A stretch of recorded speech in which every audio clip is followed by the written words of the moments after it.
May sugat pa, idol ah. Pero ano na, Hindi yan dislocate, idol. Basag. hindi, basag po yun. Basag yun. Ayan, basag. Yung sabi po kasi dun sa ano, gagawa lang daw po ng ano, anesthesia, tapos ano lang daw, i-align. Pwede naman yun, mangyayari ron.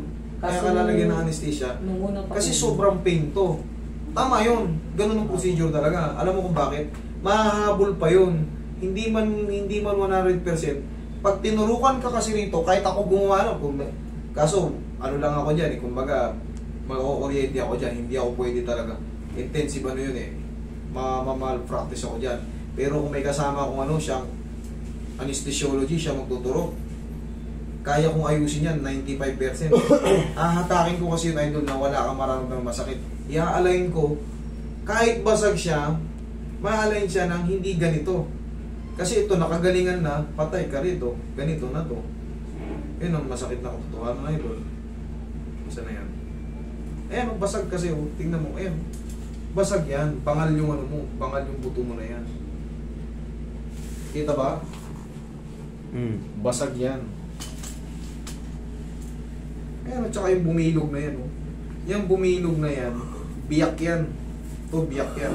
Tapos yung nasa ilalim, yun yung natuklap. Nasaan yung impression? Nasaan yung impression? Ano po yung picture lang po sa inyo? Hindi, yung papel niya. Bali yan lang po yung sinasend ko po sa inyo, sa GC niyo. Hindi, wala yung sa meno. Pinaka. Ikaw ba to? Nasa implang? Ako yan po yun. Nasa implang ka ba? Natukod mo pa na? Ayan, Ako, balik. kasi si Mrs. po nakasakay sa likod ko. Kaya nung pagtukod ko, mas mabigat. Sir, ito, siyempre, wala akong magawa dyan. Sasakit ulit yan. Patitigasin mo na lang yan. Kung kailan ka ba nadali? Nung last 2 weeks po. Oh, kaya pa, ihapon sa orto yan. 2 weeks pa lang. Iaangat nila yan, idol, kasi pag mano-mano kung inangat yan, sabi nga mismo ng doktor, kailangan turukan ka niya. Magpapapalag ka dyan, mag-iiyak ka dyan. Hindi yan katulad nung kagaya nung inano kong bata na nakadikit pa. Pwedeng ibaba. Sa'yo, gano'n to, wasak yung pangilalim, may nakaseparate na Ngayon, siyempre may mga laman yan, may mga muscle, may mga tendons. Pag sinalansan ko yan, magka-crushing yun. Naku, mamamaga ng todo yan. Tsaka maaring masugat yung mga soft tissue mo. Kasi yung buto, pag binasag mo, may matalim yung gilid nun. Pero kung yan, crack, dito, mas maganda kung dito hindi sa joint Mas maganda kung nabasag yung dito mo. Kung dito yung nabasag, tapos diyak lang siya. May crack, tapos medyo nakalutan ng gano'n. Kahit pilit-pilitit yan, nakikita nyo, nakaayos yan, igaganon yan. Tapos ikakasting natin. Dito kasi sa joint, iba ang magiging kwento niyan. Meron kasi tayong tinatawag na distal radius. Ito, gagalaw to.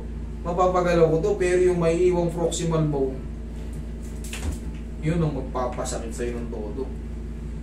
Siyempre, mababangal yun Ito ang ibig ko sabihin na ito, Dito, ito, hindi to tuhod. Ito pala, tuhod. Ay, kamay pala, sorry. Ayan, kamay.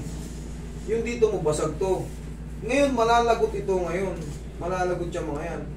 Pag inangat ko yan, sasabit yung nabasag. Yung puting buto, dudulas. Makakagalaw yun. Pero yung puting buto na mas matigas, magka-crushing yun sa lupa. Tama yan.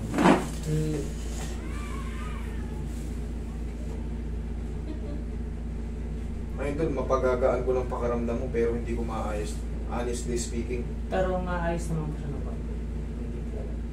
Maayos yan, gagaling din po yan. Ang magiging problema mo lang dyan, malilimitahan na lang yung ganito mo. Kung dati nakakaganyan tayo, mawawala rin yung sakit niyan. 6 months. Ilan taon ka na? 29 po. Oh, 3 months lang yan. 29. 3 to 4 months. Magaganyan mo yan, kaso hindi na perfect. Pero mawawala yung sakit niyan. Yun ang totoo. Gagaling din yan. Pero, yun nga lang. Limited na yung mo. Maring ganito. Ganyan lang. Magagalaw mo yan. Pero yung nagaganyan tayo. Pero makapag-motor pa naman po. Kahit pa magsasakyan ka, makakapag-motor ka niyan. 2 weeks pa lang idol, namamaga pa yung loob yan. Pag ginalaw ko yan, mamamaga lang lalo yan. Maniwala ka sa akin dahil nandito ako sa larangan na to. Kumbaga, ang pinakadalas na gagawin mo dyan, babandage mo lang. Haplusan mo ng pao palagi, bandage mo lang para hindi na gumalaw. Kumbaga, yan na yan. Yan na yan. Nagagalaw naman eh, oh. Pag tinulak ko to, mayroon kasing basag ito. Pag tinulak ko to, o tulak ko to, gagalaw yan. Oo, lulubog kaunti yan, pero mamamaga to ulit, idol. Maniwala ka sa akin kasi hindi naman mapiperfect yan. Ayan, oh, may nakalutang dito. Tsaka dun, base ron sa x-ray mo, wala, kahit itulak ko to, oo, gagalaw to, pero mamamaga po ito. Ang pinakatabi sa gagawin mo dyan, iaangat ko lang. Pero wala ka nang babayaran sa akin. Wala kang babayaran sa akin, iaangat ko lang. Ito mga daliri mo. Iaangat ko lang. Yan lang. Yan lang tanging tulong. Taga-Sambales ka pa pala. Yan lang tanging kung may tutulong sa'yo. Pero ito, huwag ko nang galawin to. Mukha namang normal, konti lang yan, no? Kaso hindi maganda yung pagkabasag sa gitna. So nating wala nang dapat gawin. Mapipilay lang kita. Lagyan mo lang ito ng bandage. Master, ano lang. Babalik din ako, babalik mo dito. Hindi talaga. Ganito na yan. Oh, magiging okay na yan. Magiging okay naman yan. Kaso yung itsura lang. Yung itsura lang. Kung gusto mong pahabol yan, ortho, idol. Maapekton pa yung pagganyan mo yan, no? Public. Yan ang totoo. Bakit? Nakaganyan pa po ako. Tabingi ko.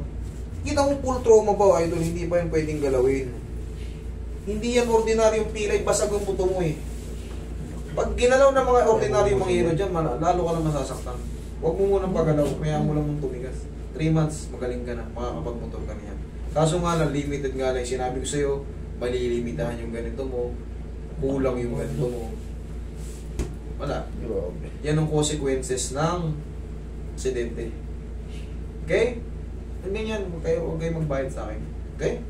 Mag-iingat ka.